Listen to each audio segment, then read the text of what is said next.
Hey everybody, welcome to the channel. This is the on-site edition. You're here with Clayton from the Plumbing Gurus. This video here, we're going to be going through a boiler system that we just completed today. It's just firing right now. It's heating up the cold slab right now. This system we have right now is a three-zone system, which means it just has three different areas which can call for heat, so necessary three thermostats. So the first thermostat is upstairs, which they're going to be doing an overpour. So right now there's just the wood flooring, and then they will be putting our heating lines inside of the wood flooring, and then they'll be doing a concrete pour over top of that. That helps to retain the heat. It's a lot more efficient than doing a dry system where you just put plates up underneath. So you use 18-inch or whatever 20-inch aluminum plates, and you staple those up underneath and then insulate underneath, and that would radiate the heat up. This case, they're going to be having, like I said, an overpour, so that those lines will be right into concrete. So works a lot better, a lot more efficient, holds the heat a lot better. So anyways, we're going to be, so that's upstairs. Excuse me. So down here we have two zones. The one zone is the main floor of the basement here. So he didn't want to have his bathroom, bedrooms, and etc. whatever switched or controlled by zone heads. So really makes the system really simple.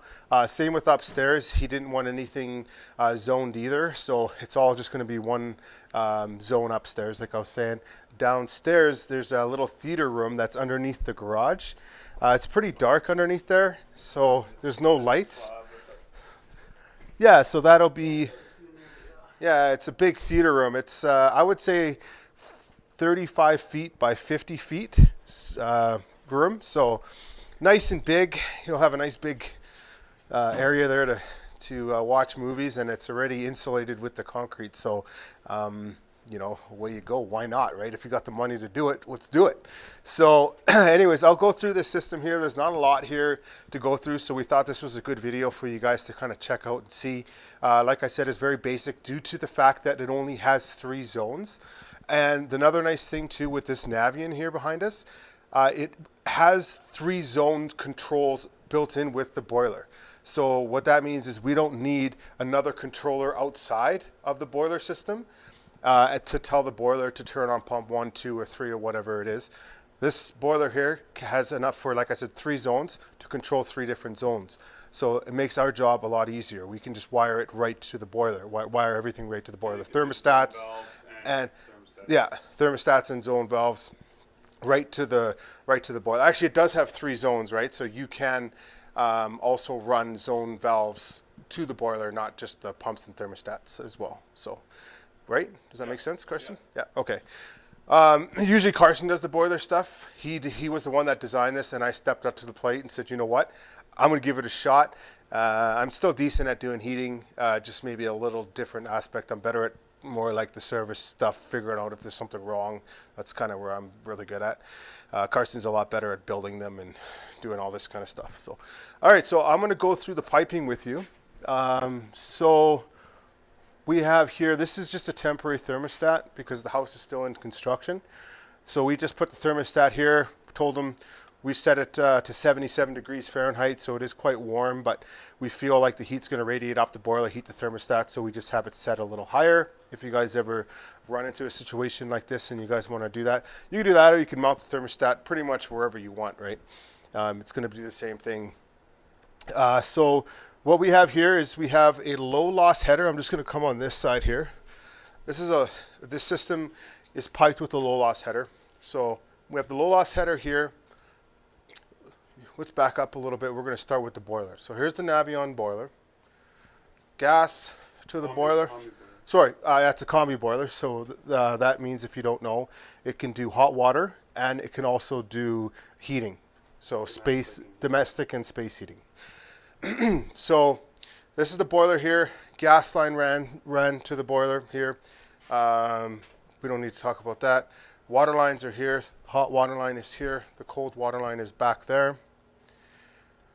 These come with another valve here, so you can shut the water off to the house here, and then you can flush vinegar through here to clean out if there's any sediment buildup that builds up inside of the water heating side of the boiler. So really nice, nicely put together. On the bottom here on the back, left and right side, we have a supply and a return. So this is the supply for the heating, and this is the return for the heating. So usually we don't insulate the piping.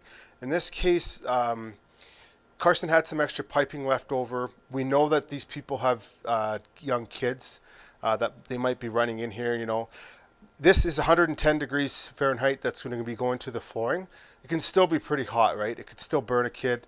So Carson kind of thought it too, we'll use the insulation for, because we have extra of it, and it's nice to, you know, have it on there because it holds the heat in the system better, and also to protect the kids. So if you're wondering why is this all covered up in insulation, that's the reason why. We don't typically normally insulate a lot of the systems. So anyways, we'll go back to this. So we have the supply here. This is a low loss header. Low loss header, what it does, that's a really good question. Carson, do you know what a low loss header does? My understanding is that it mixes the hot and cold, and it puts a less of a differential to the boiler itself. Is that right? That would be my guess. Does anybody know what it does? Please leave us a comment. Okay? We were told to put it in. We put it in. That's what we do. We follow orders, right? So, Carson, we'll have to get you to shut your phone off there. So this is just an air vent here for the low loss header. At the bottom of the low loss header, that's where you would fill the system. That's where we filled it before. So from here, it supplies up. This is your supply. This here supplies the manifold that is in the theater room downstairs, down the stairs, we could say. You can feel that it's actually, the supply is nice and warm. This here supplies the manifold, which is here for the main area of the basement.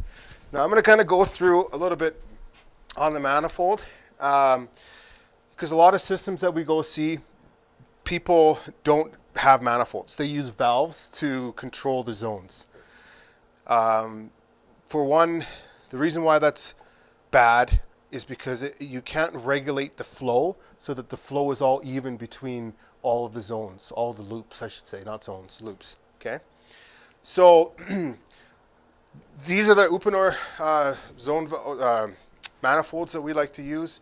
They have isolation valves.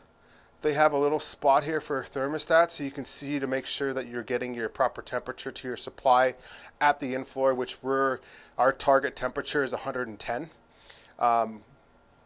So that's nice to have as well. It gives us some information there. On the top of here, all these are just shutoffs for each loop. So in this case, I could shut this off here. Those are for zone heads technically. For zone heads technically, yeah. So you can isolate each.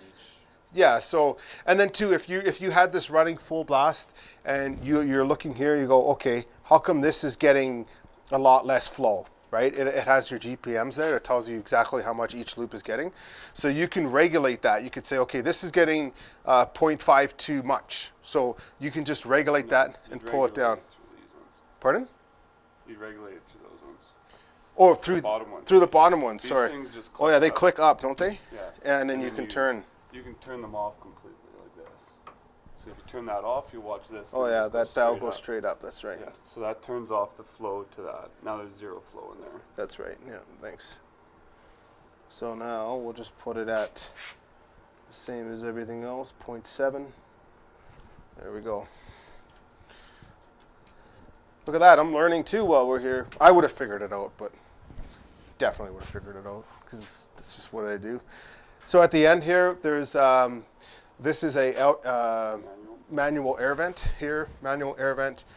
This is just another place where you can connect the hose. You can either drain it from there or you can run the hose out to take the water out. Or if you're pumping it, you could use it to take air out of the system from this location as well. This here is an expansion tank. You need to have an expansion tank on a heating system or else you'll be blowing your relief valve every single time because there'd be no room for expansion inside of the system. And this is just a little Axiom system feeder. The reason why this wire is just dangling like this, usually we'll have it strapped in nice, is because they forgot to put a plug here for us. So we'll be putting a plug here, and also the plug for there will also be doing the water softener. Other than that, I think that's about it. If you guys have any questions or different ways you would have done this, sorry, I just kind of got thrown to do this system, but I'm sure you guys learned a few things. But let us know in the comments below if there's something that you would have done differently. All right, guys, thanks a lot for joining us, and we'll see you on the next one.